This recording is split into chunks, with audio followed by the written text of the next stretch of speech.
that this exam was a marathon and not a sprint. This idea set up the rest of the year. It was a process, however, as a class, every person was taught the same, and we were brought together to learn concepts as a class. I think that the atmosphere in the classroom was great because we were all comfortable with each other. By giving us the mindset that the end goal was to perform well in the exam together, Mr. Woods set us all up for success.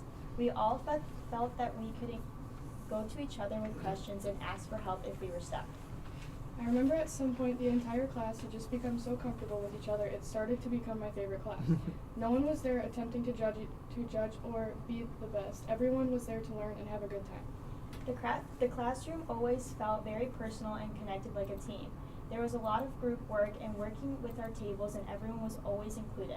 This was nice because everyone in the class would help each other, whether we were building an LEQ or analyzing a passage.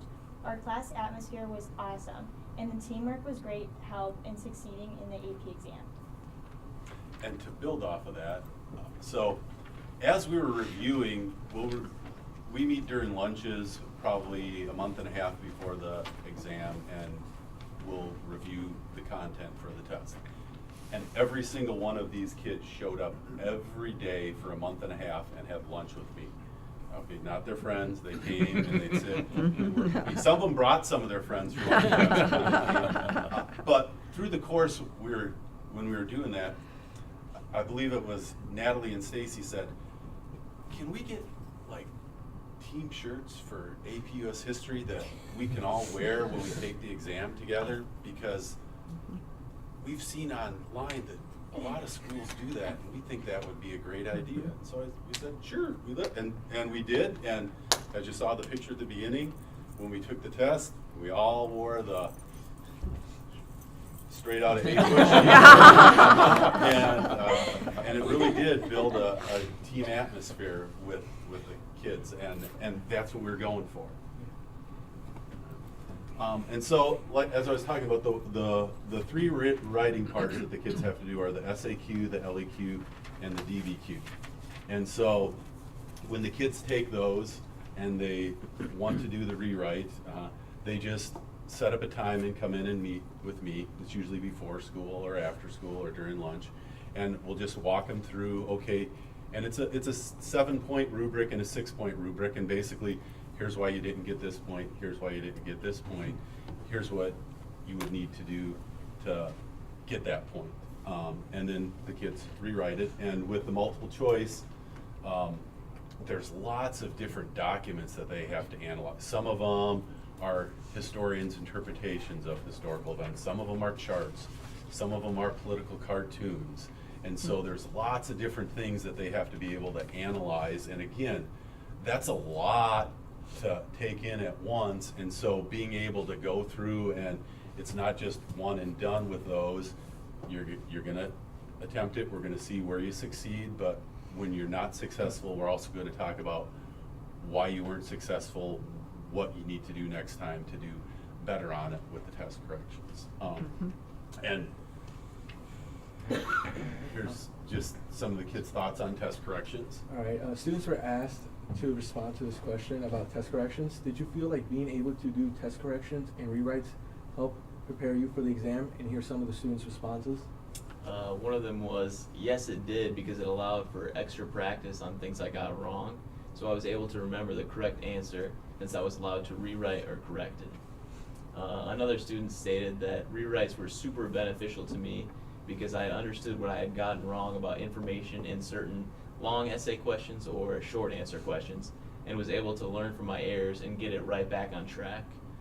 It was also extremely helpful for those essay questions because it showed me what I was doing wrong as far as forming an LEQ or SAQ, and setting it up correctly, which benefited me on the actual AP exam.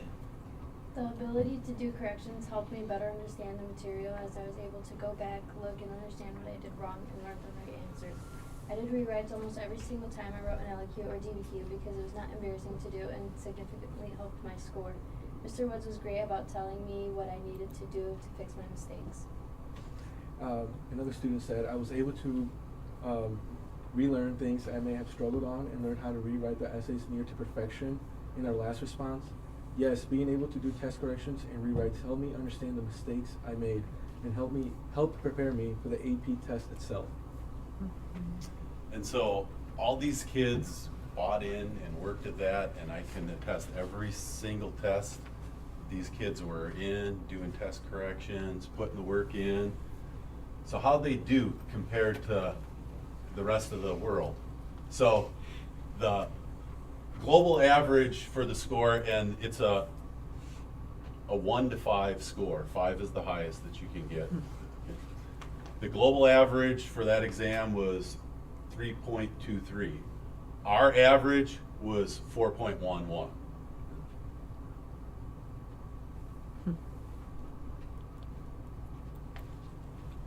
We had 100% pass rate with our students. Every single one of the kids in AP US history that took the test passed it. So they got a 3, a 4, or a 5. So every single one of those kids that took the test got 6 college credits.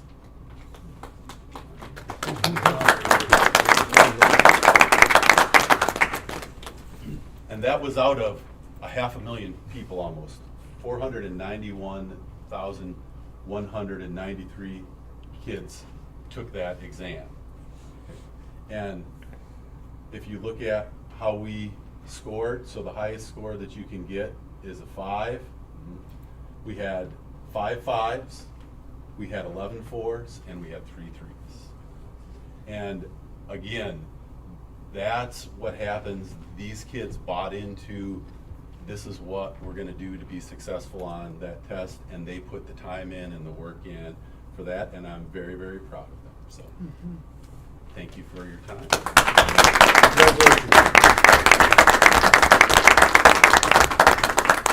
Thank you. Nice job. Thank you.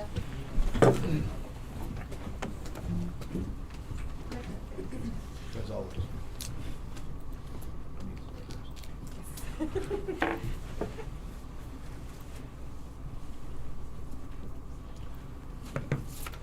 Also tonight, we had Mr. Nathan McCarthy with a presentation on solar on earth partnerships, which is an action item 10.4 on our agenda this evening. Mr. McCarthy. How's everybody doing tonight? Very good. Very good. A little worn out. Had to drive through a snow blizzard last night after getting the school district down in Marion, and I think I brought all the bad weather down from Carroll County down to Marion and then back up. So I got in around like 3 o'clock in the morning. I brought a little bit of information. Our company, Solar on Earth, started the process of community solar in Illinois in 2017 at the Future Jobs Act in Chicago, and the program pretty much didn't start or kind of get launched until pretty much the day that COVID started. So it wasn't like the best planning, and there was a bunch of rules around who could opt into the program or not. And just to be specific, we're not talking about putting any solar on the actual property. Our company is involved with a lot of different solar projects that are being built from Cherry Valley, east of Rockford, all the way down to Marion. And we're already working with the city of LaSalle right now. They're signed on to our program. In addition to that is the elementary school with Brian DiBernardi, and we're proposing the same program to the high school. So we have a number of different school districts that are going to be on the community solar program: Kewanee School District, Bureau Valley School District, Hall High School, Jesse Brandt over in Spring Valley, and then a number of different schools all the way down to St. Louis. We live in a huge state. People think New York is big until they come to Illinois. So we pretty much, when these solar farms, and by the way, these projects that we're talking about are not these 1,000-acre projects that you might hear about. These are limited in size to about 20 to 40 acres. And the state put up a whole lottery system, which was a catastrophe when they rolled it out. and you pretty much got a bunch of random projects picked. So it was really difficult for companies to put risk capital into Illinois because they weren't sure, hey, we'll risk $2 million on trying to find 20 sites. And it makes it really difficult when the state says, we know you submitted 20 projects, we're only going to accept one. And that's when a lot of states actually ended up pulling out of Illinois, believe it or not. And they said, hey, we're going back to Maine. You know, they're not going to stay here. I actually moved here from Massachusetts in 2020. So I live full time in Illinois. I spent a lot of my early 20s in the Midwest. And the first time I met someone from the Midwest, I was like, there's no way that they're this nice. You know, because if you grow up in Massachusetts, they're pretty rough compared to people in the Midwest. And if you notice on the front of the brochure, there's a grain bin behind one of our company vehicles. We work with about 7,000 farmers across the country, and they love this program because it's found money for the farm. And we work with about 600 McDonald's in Illinois.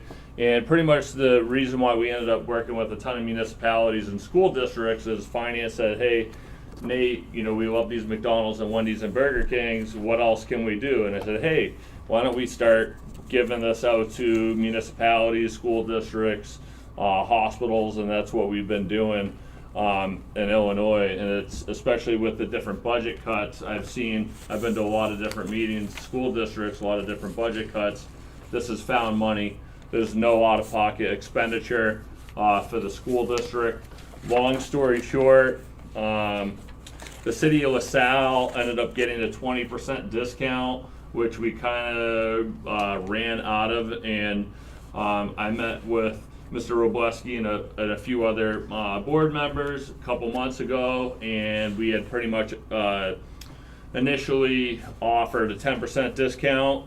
Believe it or not, most of the state is moving to a 5% discount, and we pushed pretty hard, and we were able to get the same exact agreement terms that the city got, and that's going to be offered to both the elementary school and the high school, which is a 20%. And we also did that in Marion too. I had to put a stick in a couple people's arms and say, hey, we already have the city of Marion. Why don't we give the school district the same? So it's just made more sense. So we have like a couple cities and towns that we're doing the same program for all the schools and the municipality. So it's a good thing. The only downside with us doing the 20% for the school district is because the high school would be kind of one of the last accounts that we're adding at this higher discount of 20%. The high school wouldn't start to receive the credits until next summer, believe it or not.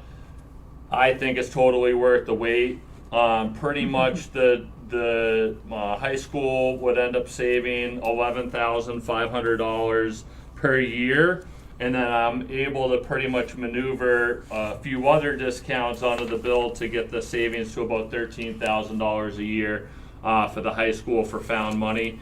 Just to put that into perspective, the high school spends about $89,778 per year on electric, and the bill would be much bigger. However, part of the high school is actually getting the power from Peru, I believe, from the hydroelectric plant. I was actually surprised when I got the bill. I was like, there was no way that this big school only spends they spend a lot more than that. So we're also in talks with IMEA right now, because we actually I would have already got Peru on, but they have some sort of deal with IMEA out of Springfield. We've just been so busy. I gotta see if there's some way we're able to maneuver that. Besides the money part, I'm glad that, well, the students are already gone, but the environmental side, people say, oh, this is this many vehicles off the road, such and such. Kind of people don't know what that means. As far as carbon reduction, whatever way you want to look at it, from the high school opted into, and by the way, these projects are being built in Illinois. We're not talking about projects that are being built in Texas or somewhere else. These are all projects that are being built in our state. The high school would be directly reducing what it would take 24,347 trees to reduce per year. So in addition to the savings, so I think that's, you know, there's no negative downside with the program. This program is also administered and rolled out by Illinois Power Authority, and then the governing body that's below the IPA is called Illinois Shines. So a lot of people say, okay, where's this program from? So when you build these projects, you're by law have to reroute money that's coming off of these projects back out to the community. Another reason we're able to offer such a high discount, because I try to educate as much as possible, a lot of people have never heard about this stuff, is another reason that we have been working with school districts, cities, towns is like I got your S&P letter earlier today. Like there's no risk for us putting credits on the school's bill. So when we go to finance these projects, let's say we're working with Microsoft or whoever's given us money to build these projects, especially after COVID, finance is super concerned. Who's taking power from us? Is it a good off-taker? And when we say, the city of LaSalle, the high school, Hall High School, McDonald's with 35 locations, that's not going anywhere. Pretty much we're able to finance these projects at a lower interest rate. So we're pretty much passing on some of the money that we're saving in interest building these projects back to your account, because there's no risk for us to do business with LaSalle. So I just wanted to bring that up because some people are unfamiliar with the economics of how these projects are looked at. Less and less of what we've been doing has been small business, just because we love working with small business, but finance is so tight after COVID. They're just looking at risk, and a majority of like what we're feeling right now is mush. You know, municipal, universities, schools, hospitals, large investment grade companies. Just to mention a couple other entities that are going on this program, all Casey's are going on the program, so all Casey's gas stations, OSF Healthcare, Starbucks, Walmart, Home Depot. You can type in any of those companies on Google and then just type community solar and then go to news, and then you'll see kind of what the atmosphere is with this program. Is there any questions? I do. So Yes. you're starting us out at 20%. Yes, ma'am. Let's go down 5 years out. Things change, prices, rates, all that changes. So how does it affect us? Awesome question. I usually bring this up before anyone else. You're the first person lately to actually bring this up. So no, that's late night drive until 3 o'clock in the morning. So the high school spending $89,000 a year. These credits, I'm not going to get into the crazy part of it, but the state and the utility, the way that they're factoring the amount of credits towards your bill is completely dictated off of what the price of electricity is. So there's never a situation where the high school could say, well, we signed this deal and now we're upside down on rates and we're paying, this has nothing to do, this is a fixed discount off of electric. So to answer your question, Mrs. Alcorn, if the bill goes up to $120,000, our credit, the amount of dollar credits that we're putting towards the high school would increase monetarily. And then the same thing if rates tank and all of a sudden your bills are $40,000 a year instead of $89,000, then they would decrease but still be a 20% discount. Okay, so the amount, So it stays at 20%. Right. Yep. that's what I'm getting at.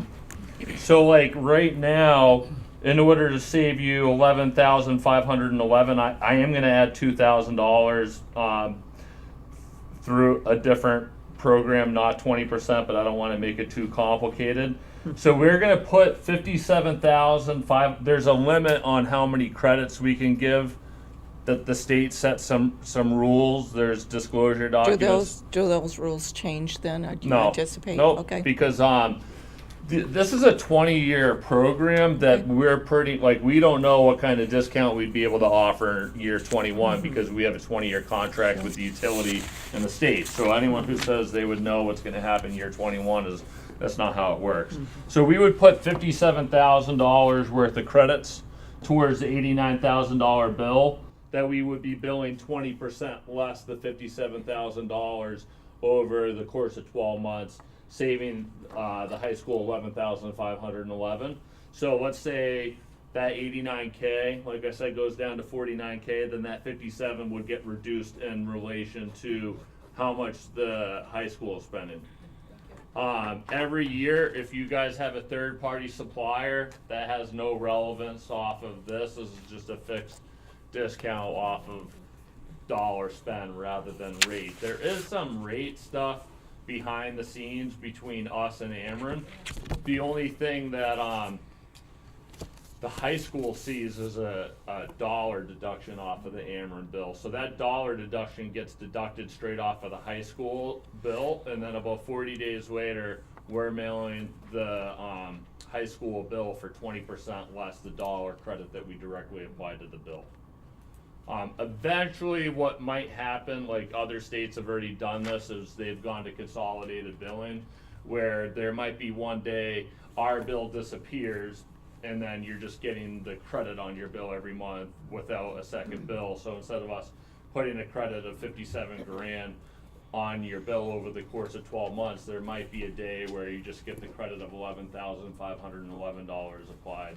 The state hasn't completely moved over to consolidated billing yet. I'm just saying that might happen. But the good news of signing on before anything like that happens, the finance guys in the back office are looking at every opportunity to lower the discount as much as possible because they want to make as much money too. And the way they're brainstorming is they're going, now there's nothing to explain, let's lower the discount. So when you sign on at a higher discount and then it morphs into this consolidated, you're grandfathered in at the higher I always joke with the farmers, like, we've been doing this for 11 years, which makes us veterans at Community Solar. You tell a farmer you've been doing something for 11 years, you're a joke. But in our industry, it makes you a veteran. From what I've seen, like in New York, like maybe people complain, oh, I got to deal with the second bill. Now that market's already moved to 5%, and their 10% discount that they signed on initially got rolled in, and now they're consolidated at 10%, where all the new people who are signing on is at 5% because now there's nothing to explain. And finance is well aware. They're trying to, and they're okay, because to the finance team, they're looking at this as a 20-year annuity.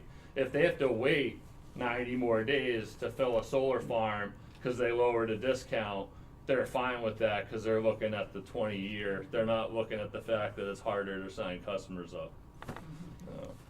Which is why they don't want default risk, because Correct. they're putting that up front. Absolutely. So, you know, that would totally, I mean, the numbers are already pretty tight. Like if let's say one solar farm's putting out like $80,000 a month worth of dollar credits and no one pays us back 40 days later for the dollar credits, I mean, that's a pretty big risk for us. So once the market also moves to consolidated, there's not as much, there still is, but there's not as much of a magnifying glass on who's taking the power. But there still is, because the banks still want to know who's your off taker. You know, there's no risk. These are they're maybe $5 to $7 million projects each, so they're not nothing. But all these projects are powering local cities and towns, because every project that we're building in community solar is powering or connecting it to low level 3-phase, not the big high tension lines. So there's kind of a long outlook on these projects where I'd say 90% of them are going to end up getting batteries, because the issue right now is all the energy we're generating is just going into the grid right away. They have no control. The power plants are having a hard time. You know, if there's a cloud that comes over, they can't tell if they have to ramp up or ramp down. So that's why they're going to be adding batteries. Terrorist attacks are also something that they're thinking about. I've been to a lot of the different utility meetings. I mean, it takes a couple substations and you're like 2 states are out of electric. So they're looking at emergency power stations. If you have a solar farm that's near a hospital and it's on a node, they're saying, you know, we're gonna pay the developer a little bit more. Hey, are you guys okay with leaving your solar farm on if power goes out in the area because there's a hospital nearby? Yes, we'll give you an extra or whatever. So that, and then there's programs like this in between time. Hey, if you guys endorse this program, we'll reroute some of that money back onto your bill, because the same money that goes into these projects is the same money that goes into people who have solar on their house. It's the same fund is going into the projects that are going out in the field as the same projects that are going on rooftop. It's all coming from Illinois Shines. What is the percent of the power we're getting from you in the total? 90%. Get 90%? 90% kilowatt hours. So the high school, well, for the Ameren section, we'll be giving, the whole high school is actually using maybe about double that for power from Peru through the municipal electric. So not 90% of it that's coming from Ameren will be solar, yeah, from Illinois.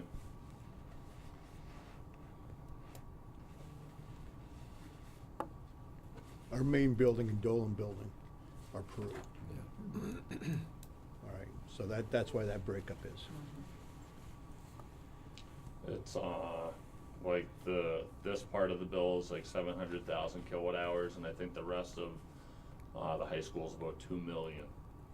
So it's pretty substantial. So there might be a time where we can add that on, and that would increase the state, which I think will happen at some point. It's just the utilities across the country that are doing this right now are like mainly investor, like big utilities, not municipalities and stuff yet, but it's just a matter of time. Any other questions? Thank you, Ms. McCarthy. No problem. Thank you. Thank you, Mr. Roboski. Thank you. Thanks. We do not have any public comment this evening. Under Finance, I need a motion of approval for the bills for LaSalle-Peru Township High School. So moved. Mr. Murbaugh? Yes. Mr. Pacetto? Yes. Mr. Ferrari? Yes. Mrs. Taliani? Yes. Dr. Lynch? Yes. Mrs. Alcorn? Mr. Sarver? Yes. I have a motion of approval for the bills for LP Area Career Center. So moved.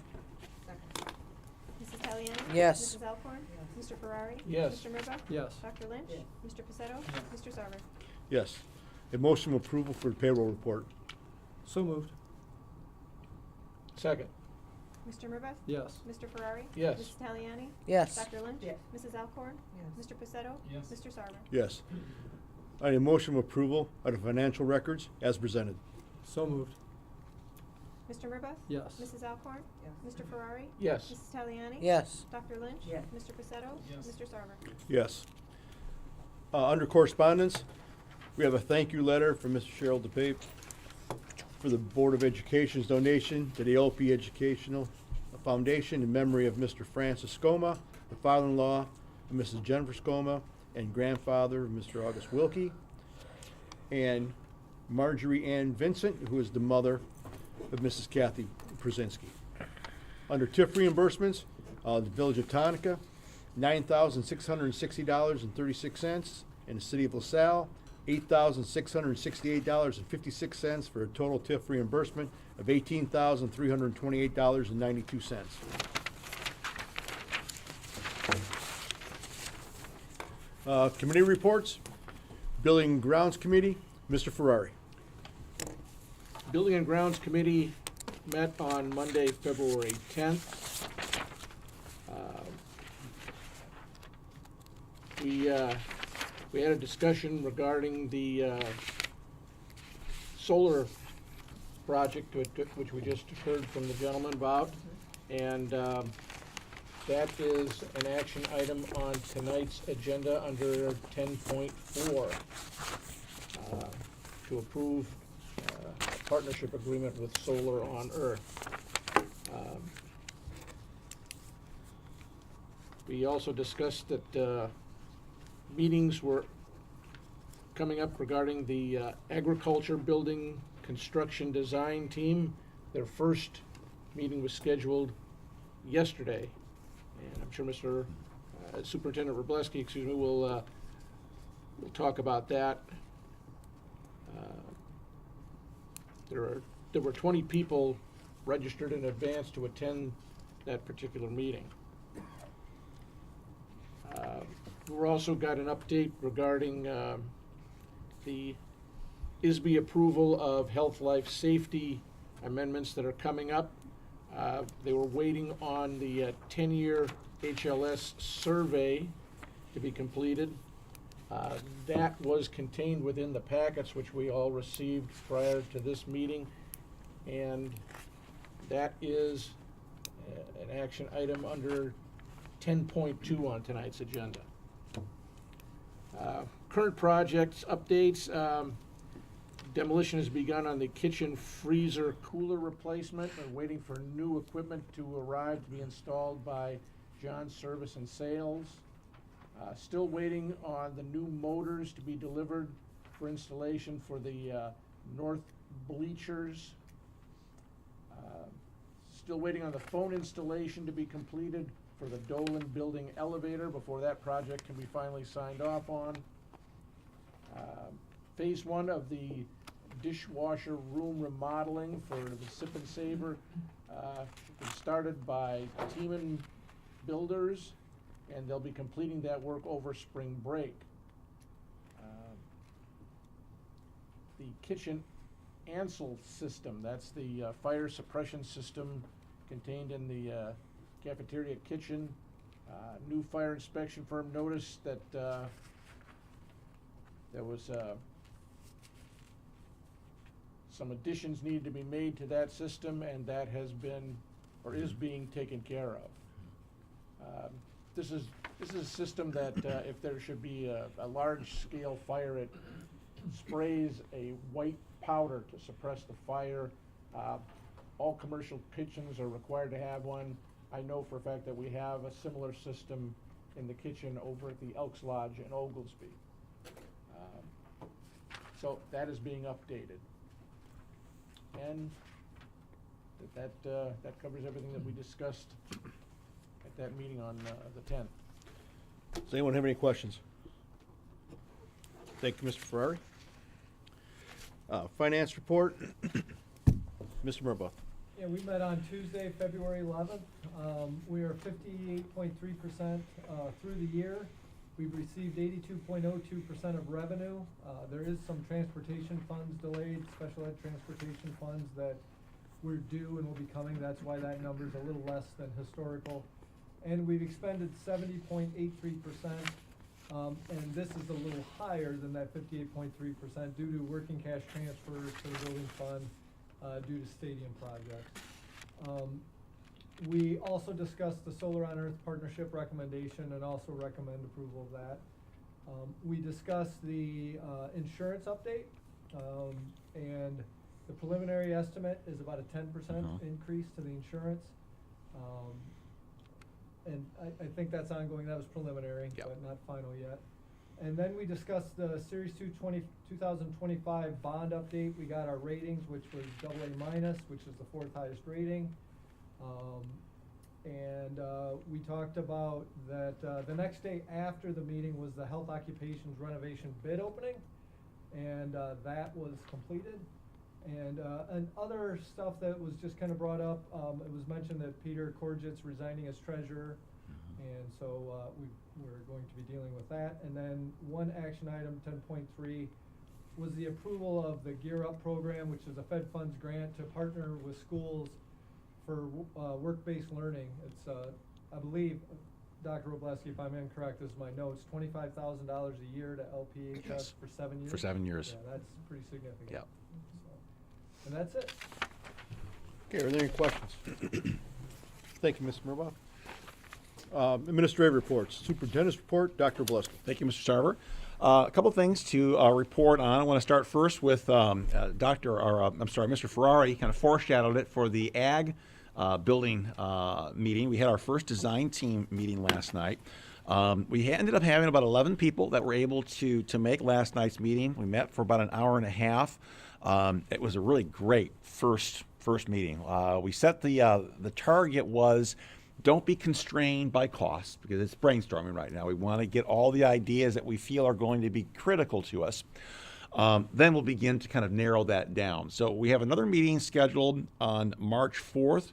Between now and then, we're going to schedule a number of site visits to area schools to explore and examine their ag programs. And I think that'll be helpful too, to be able to look at kind of our list and what's feasible, what's realistic, but also other ideas that we didn't even think about. So we're looking forward to that. We had the health department came and did their unannounced kitchen inspection. That was on January 29th.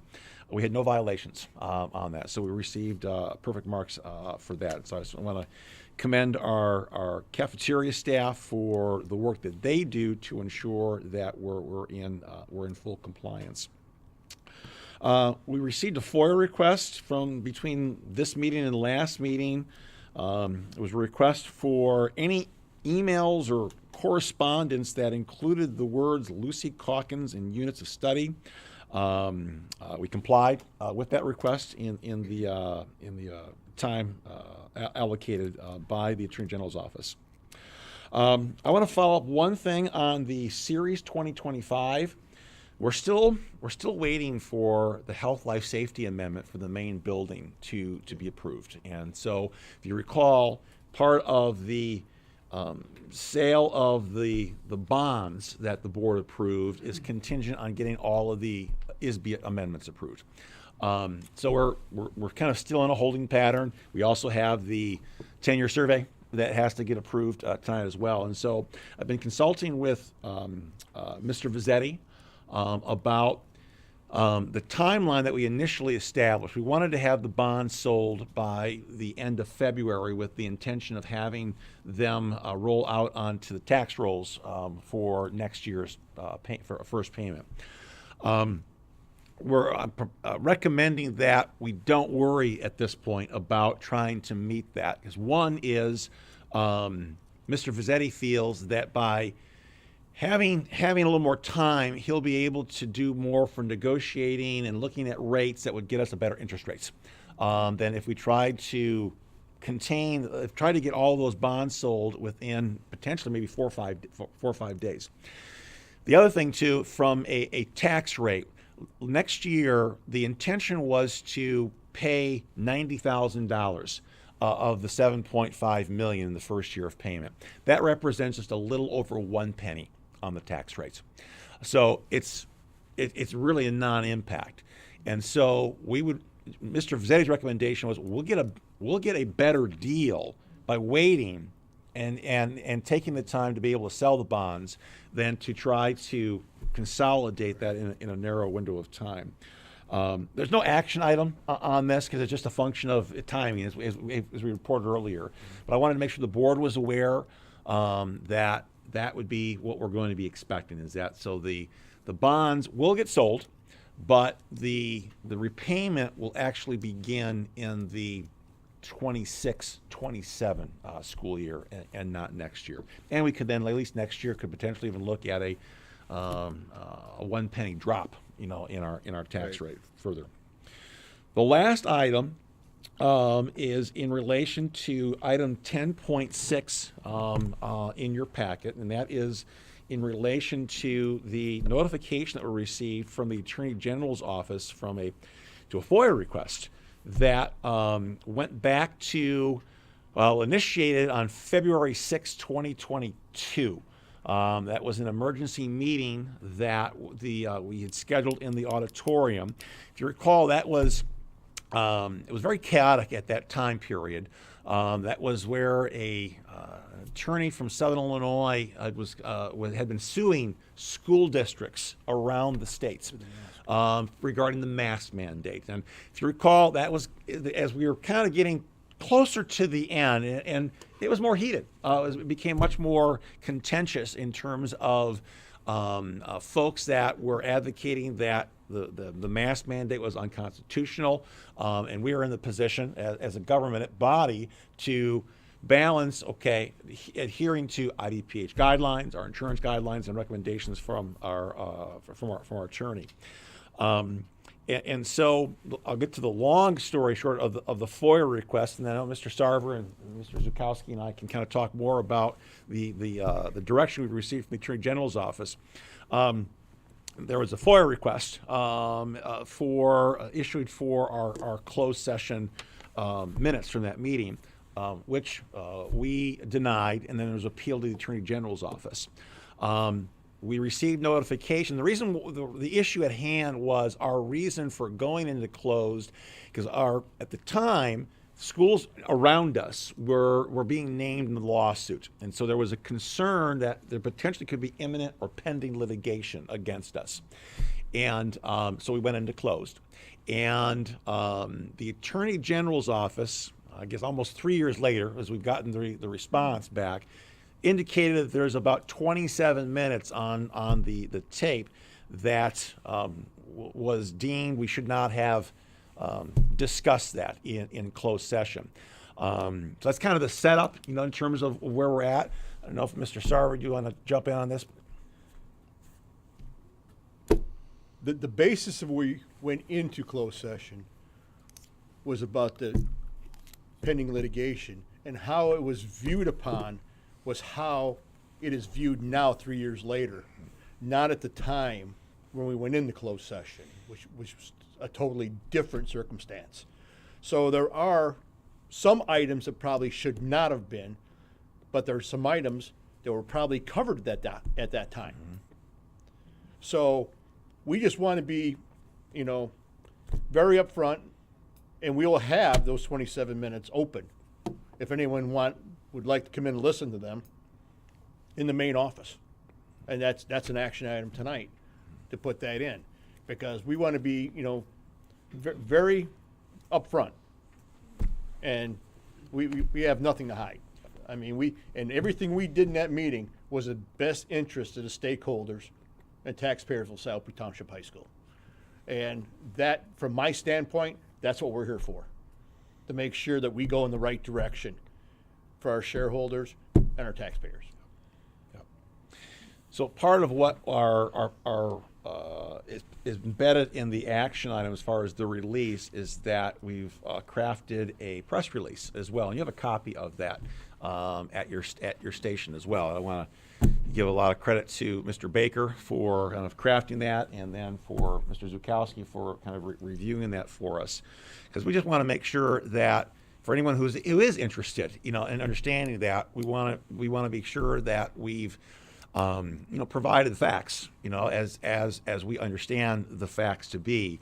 Because the thing that's changed from the time we went into closed is, and I guess, Walt, I would kind of maybe ask if you can if I'm sharing this correctly, is while now, if you've not been specifically named in a lawsuit, that is the difference, that you can't then use that as a reason for going into imminent and pending litigation. At the time when we went into close, we felt there was an imminent chance that we were going to go potentially being sued, and we wanted to be able to discuss, well, what could that look like for our current policy, which was adhering to the mask mandates. Yes, and so in addition to that, then there was an opinion rendered by or letter from the Attorney General's office making the basis for imminent litigation more conservative than it had been at the time that the board had its meeting. So looking at it, what I'm hearing you say is that looking at it now in light of that lens and the new opinion that came down, that the school is taking the action that it is. Yep. Okay. That's all I have to report, unless there are any questions. Okay. All right, principal report. Mrs. Cushing is not with us this evening. Athletic director's report. Mr. Hansen's not with us this evening. Director of the Area Career Center, Dr. Lang. Everyone tonight. This is actually one of my favorite parts parts, being able to give a snapshot of what's going on, but one of the hardest parts is picking the things that I'm going to talk about. So, a couple really great things that are going on. The second year students in welding and then early childhood education, they're doing some internships now. There's 8 second year students in ECE that are on site somewhere doing an internship. And there's several students in the welding program, and I'm going to mention the companies that have decided to take them in, because that's one of the things that's tough, especially when it's an industrial type environment. It's tough to be able to get the students in there while they're still in high school. So I'm going to go ahead and mention those. So for welding, Vactor, Black Brothers, Powerlift Doors, Kuhn Engineering, Alloy Specialties, HCC, and then one student in the manufacturing machining program is a machinery maintenance. So those are all companies that have decided that it's valuable for us, it's valuable for them and the community to have students on site. That's awesome. We really thank them for that. Another really cool thing, this kind of happened all at once very quickly. There had been, I guess, some interest from the aviation program to have the Air Force come in with their simulator. I guess this asset that they have for flight simulation with the F-16 and actually a tanker refueling plane simulation is really popular in the nation. You can quite imagine that. So they decided that they would be willing to bring that for the aviation students, and I wanted to make it available for any of the students at LP that wanted to check that out too. So I've been working with Ingrid and Dr. Gibson on that, so that'll be available to the people that are interested in that. And that's on February 27th. March 11th, several of the students are going in the technical programs are going to head over to IVCC for the Illinois Valley Builders Trade Council. They're having kind of I guess a shadowing job fair over at IVCC like they've had the last couple of years. And several of the students, pretty much all of our students in the East Building and probably the Pope Building can be over there talking to them. They'll get to do some hands-on activities and learn about what their apprenticeships look like. So that's really exciting. And then registration's underway. We were able to give out the seat allocations, tentative seat allocations to the schools. And based on some interest surveys that we did prior to that, it looks like enrollment's going to be similar to this year, possibly a little bit higher. So depending on the way things turn out there. That's good, yeah. And the budgets at the other schools, we should look very similar to this year. All right. Any questions? Awesome, thank you. Thank you, Dr. Lang. Director of Communications, Mr. Baker. Good evening, everyone. A few things to share with you. Since we last met, we helped out quite a bit with all the Hall of Honor activities. Obviously, Dr. Bussey and Mr. Hansen oversee a lot of that with a lot of help from the committee, and really Mrs. Jane Riva, who really puts a lot of effort into that, along with some other volunteers and students. So it was really a great event, a nice weekend. Really great opportunity. Some other things coming up as we look to the future. We're getting close to the spring musical, and ticket sales will be going online. We kind of run that piece to help out the musical staff. As always, board members and faculty staff get some complimentary tickets. So if you do think you want to go to the show this year, it's Mean Girls, that March 14th weekend. Please kind of get those requests in to Mrs. Riva or me as soon as you can, so we can make sure we block out your seats for you before the general public jumps all over them. And then aside from that, as we've mentioned before, coming up on April 5th is LP Foundation Trivia Night, sort of a big spring fundraiser for the program. And again, Foundation puts a lot of money back into our programs here at the school. So anything I think you can do to help spread the word about that or come out and have a great night would definitely be appreciated. I think that's all, unless you have any questions. Thanks. Thank you, Mr. Baker. Okay, under new business. 10.1, a motion of approval to award Visiting Construction Company, Streeter, Illinois, the contract for the Health Occupations Classroom renovation for $962,000. Moved. Second. Mr. Pacetto? Yes. Mrs. Taliani? Yes. Mr. Ferrari? Yes. Mr. Murbaugh? Yes. Dr. Lynch? Yes. Mrs. Alcorn? Yes. Mr. Sarver? Yes. 10.2, need a motion of approval of the LP Sports Complex 10-year Health Life Safety Survey. So moved. Second. Mr. Ferrari? Yes. Mrs. Alcorn? Mrs. Taliani? Yes. Mr. Murbaugh? Yes. Dr. Lynch? Yes. Mr. Pacetto? Yes. Mr. Sarver? Yes. 10.3, Need a motion of approval to authorize the superintendent to sign and execute the IL Gear Up participation agreement with the condition that LaSalle Elementary School District 122 additionally executes the agreement as a partner district. So moved. Second.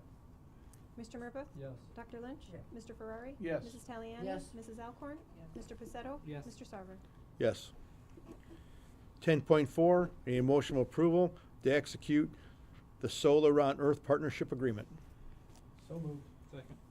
Mr. Murbaugh? Yes. Mr. Pacetto? Yes. Mr. Ferrari? Yes. Mrs. Taliani? Yes. Dr. Lynch? Yes. Mrs. Alcorn? Yes. Mr. Sarver? Yes. 10.5, I need a motion of approval to let bids for the beverage sponsorship contract. So moved. Second. Mr. Murbaugh? Yes. Mr. Ferrari? Yes. Mrs. Taliani? Yes. Dr. Lynch? Yes. Mrs. Alcorn? Mr. Pacetto? Yes. Mr. Sarver? Yes. 10.6, I need a motion of approval to release the identified February 6, 2022 executive session recordings to Mrs. Julie Eister per the Public Access Bureau. So moved. Second. Mr. Murbaugh? Yes. Mrs. Taliani? Yes. Mr. Ferrari? Yes. Dr. Lynch? Yes. Mrs. Alcorn? Yes. Mr. Pacetto? Yes. Mr. Sarver? Yes. 10.7, a motion of approval of the 2025-2026 district calendar. So moved. Second. Dr. Lynch? Yes. Mrs. Alcorn? Mr. Ferrari? Yes. Mrs. Taliani? Yes. Mr. Murbaugh? Yes. Mr. Pacetto? Yes. Mr. Sarver? Yes. 10.8, and the motion of approval of the following retirements with regret. Mrs. Wendy Zukowski, AAP teacher, effective the conclusion of the 2029-2030 school year. Mrs. Lori Turzin, ACC culinary arts teacher, effective the conclusion of the 2029-2030 school year. And Mrs. Kristen Adams, teacher, effective the conclusion of the 2029-2030 school year. So moved. Second. Mrs. Alcorn? Mr. Pacetto? Yes. Mr. Ferrari? Yes. Mrs. Taliani? Yes. Mr. Murbaugh? Yes. Dr. Lynch? Yes. Mr. Sarver? Yes. 10.9, any motion of approval of the following resignations. Mr. Fran Baker, assistant football coach, effective February 6, 2025. Mr. Peter Corgett, Board of Education treasurer, effective February 7th, 2025. And Mrs. Becky Johnson, paraprofessional, effective February 14th, 2025. So moved. Second. Mr. Murbaugh? Yes. Dr. Lynch? Yes. Mr. Ferrari? Yes. Mrs. Taliani? Yes. Mrs. Alcorn? Yes. Mr. Pacetto? Yes. Mr. Sarver? Yes. 10.10, a motion of approval of the following appointments. Mr. Kennedy Carey, assistant football coach, effective for the 2025-2026 school year, replace Mr. Fran Baker.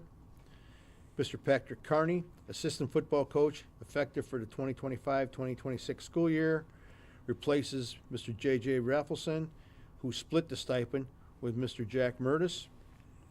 Mr. Jared Munt, assistant football coach, effective for the 2025-2026 school year.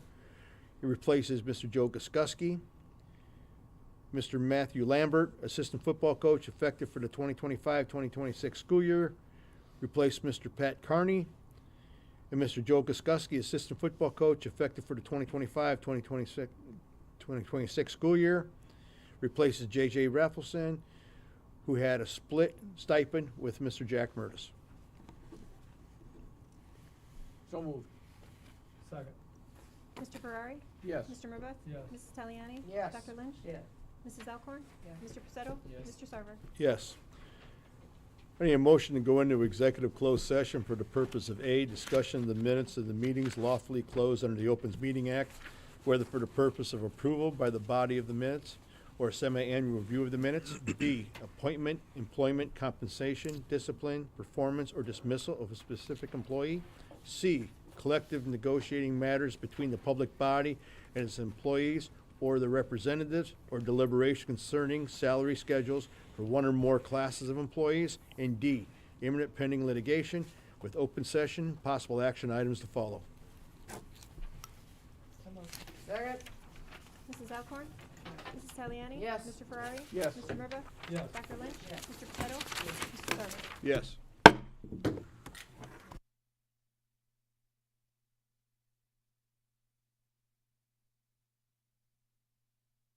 Kept trying to turn it on and it Oh, I'll have to mess around and see. Thanks.